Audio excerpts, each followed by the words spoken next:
कुरान में बहुत सारी चेतावनियां हैं, बहुत सारी कहानियां हैं, लेकिन कुछ कहानियां ऐसी हैं जो सच में डराती हैं, जो सोचने पर मजबूर कर देती हैं। आज हम एक ऐसी ही कहानी की बात करने वाले हैं, असहाबे रस की। एक ऐसी कौम जिसका अंजाम, जिसका अंत हमें आज भी बहुत कुछ सिखाता है। जरा सोच कर देखिए, एक पूरी की पूरी कौम, एक कम्युनिटी जो सिर्फ अपने नबी को मानने से इनकार ही नहीं करती, बल्कि उससे जिंदा दफन कर देती है। सवाल ये उठता है कि कोई इस हद तक कैसे जा सकता है।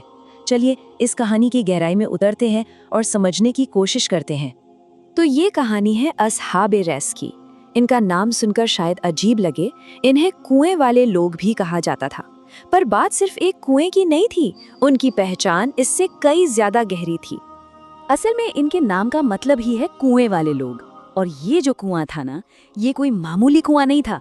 ये सिर्फ पानी का सोर्स नहीं था, बल्कि ये उनकी पूरी जिंदगी, उनकी पावर और सबसे बढ़कर उनके घमंड का सेंटर पॉइंट बन चुका था। अब देखिए, उनके पास क्या नहीं था। बेहिसाब दौलत थी, जमीनें सोना उगलती थीं, और पानी पर तो उनका पूरा कंट्रोल था। लेकिन एक तरफ ये सब था और दूसरी तरफ कुछ बहुत जरूरी चीजों की कमी थी, जैसे शुक्रगुजारी, मतलब ग्रैटिट्यूड, विनम्रता, ह्यूमिलिटी और अल्लाह का खौफ। और बस यही जो इम्बैलेंस था ना, यही उनकी तबाही की असल वजह बना। उनकी सोच कुछ ऐसी थी, ये पानी हमारा है, ये जमीन हमारी है, ये सब हमारी मेहनत का नतीजा है। यही वो घमंड था जिसने उन्हें अंधा कर दिया था। वो ये भूल ही गए थे कि हर नेमत देने वाला कोई और है। लेकिन देखिए, अल्लाह का तरीका है कि हर कौम को सुधरने का एक मौका जरूर मिलता है। तो उनके पास भी ये मौका आया, एक नबी के पैगाम की शक्ल में। ये अल्लाह का कानून है कि वो सजा देने से पहले हमेशा रहमत भेजता है, एक मौका देता है। तो असहाबे रस के लिए भी वो रहमत आई, एक नबी की शक्ल में, जो उन्हें चेतावनी देने और सही रास्ता दिखाने आया था। और उस नबी का पैगाम बहुत ही सिंपल, बहुत ही सीधा था। बस इतना कि भाई, ये जो कुछ भी तुम्हारे पास है, ये सब अल्लाह का दिया हुआ एक तोहफा है। इसमें कोई धमकी नहीं थी, कोई जबरदस्ती नहीं थी, बस एक हकीकत को पहचानने और शुक्रगुजार होने की दावत थी। तो सवाल ये उठता है कि इतना सीधा सादा पैगाम कि शुक्रगुजार बनो, इसे इतनी नफरत से क्यों ठुकराया गया? असल में वजह सिर्फ मजहबी नहीं थी, वजह सियासी थी। पॉलिटिक्स, पावर का खेल था।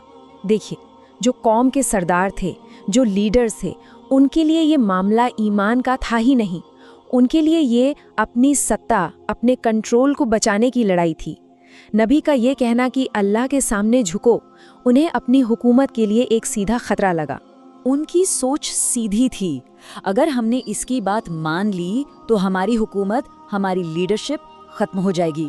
और इसी डर ने उनके दिल और दिमाग पर ताला लगा दिया। उनके लिए अपनी कुर्सियां सच्चाई से कहीं ज्यादा कीमती थीं।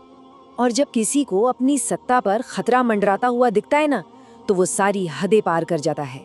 बस यहीं से उस कौम ने अपनी तबाही का रास्ता खुद चुन लिया, एक ऐसा रास्ता जहां से वापसी मुमकिन नहीं थी। उनका पतन, उनकी गिरावट एकदम से नहीं हुई, ये 4 स्टेप्स में हुई। सबसे पहले उन्होंने मजाक उड़ाना शुरू किया। फिर जब उससे बात नहीं बनी तो उन्होंने कोई निशानी, कोई मिरेकल मांगा। और जब वो चमत्कार हुआ तो उसे जादू कहकर टाल दिया। और आखिर में जब कोई रास्ता नहीं बचा तो उन्होंने सच को ही हमेशा के लिए खामोश करने का फैसला कर लिया। और उन्हें निशानी भी कोई छोटी मोटी नहीं दिखाई गई। अल्लाह के हुक्म से एक सूखा बेजान पेड़ कांपने लगा और उसने गवाही दी कि अल्लाह का ये नबी सच कह रहा है। अब इससे बड़ी निशानी और क्या हो सकती थी? लेकिन उन सरदारों का जवाब क्या था? उन्होंने कहा, अरे ये कोई निशानी नहीं है, ये तो जादू है, ट्रिक है। मतलब उनका घमंड इतना गहरा था कि उन्होंने अपने आंखों के सामने हुए चमत्कार को भी नकार दिया और खुद को सच्चाई से पूरी तरह अंधा कर लिया। तो फिर उन्होंने एक सोचा समझा, कैलकुलेटेड फैसला किया कि इस सच को, इस आवाज को दफन करना होगा। और इसके लिए उन्होंने उसी कुएं को चुना जो उनकी जिंदगी और खुशहाली का सोर्स था, और उसे एक नबी के लिए कब्र में बदल दिया। लेकिन जब सच को दफनाने की कोशिश की जाती है ना, तो सिर्फ आसमान से फैसले नहीं आते, कभी कभी जमीन भी अपना फैसला सुनाती है।